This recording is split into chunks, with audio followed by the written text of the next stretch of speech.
Maliban sa mahulay at hitik na kultura ng probinsya ng Sulu, ipinagmamalaki rin ito ang kanilang mga magagandang tanawin na maaaring ma-enjoy ng ating mga kababayan.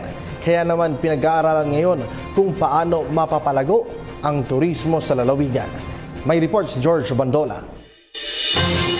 Turismo sana at sapat na kabuhayan ang maaari pang mag-angat sa ating mga kababayan sa Sulu mula sa mga floating villages na angkop sa kanilang kultura lalo na ng mga badyaw, pangingisda at weaving ang kabuhayang higit na mabibigyan sana ng atensyon. Mahirap talaga.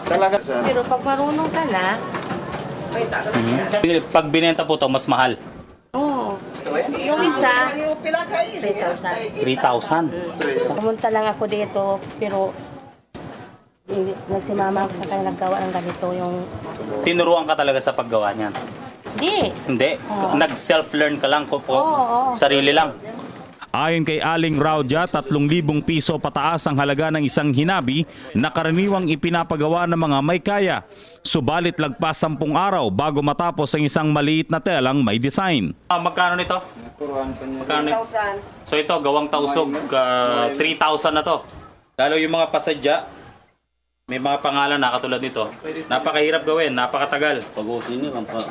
Pero bahagi si Aling Raudia sa iilang humahabi sa Maimbong Sulu.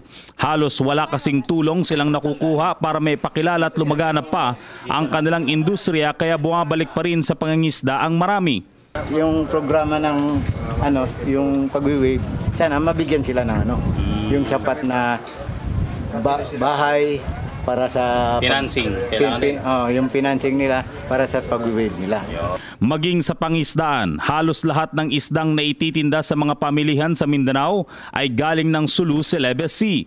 Subalit mura lang itong naipapasa ng mga mangingisda sa mga kapitalista. Isa pang dapat pagtuunan ng pagpapasigla ng turismo. Paniwala si Kapitana Paudia Uco, nakikita ang Bat Conservation Area ng barangay at coastal resort kung mapapangalagaan lang ang kapakanan ng mga local at foreign tourists.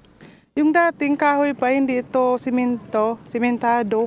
Nagpupunta na dito yung mga tao. Gusto na nila kahit hindi simentado. Okay, nandito naman tayo sa isang bat sanctuary dito sa Maimbong. Unknown to many, meron pa palang mga nakatagong yaman itong bayan ng Maimbong. Katulad niya, no? Nakita nyo? Mga anak ni Batman. Sa ganda ng lugar at isa sa mga nakita kong pinakamalaking bat conservation area, hindi ko naiwasang isipin, marami pa talagang magagandang pasyalan ng Pilipinas kung mabibigyan lang ng pagkakataon at mailalayo sa kapahamakan ng mga turista mula sa kamay ng mga bandido. Mula sa Sulu, para sa PTV News, George Bandola. Ako po si Cathy San Gabriel. Subscribe na sa PTV YouTube channel.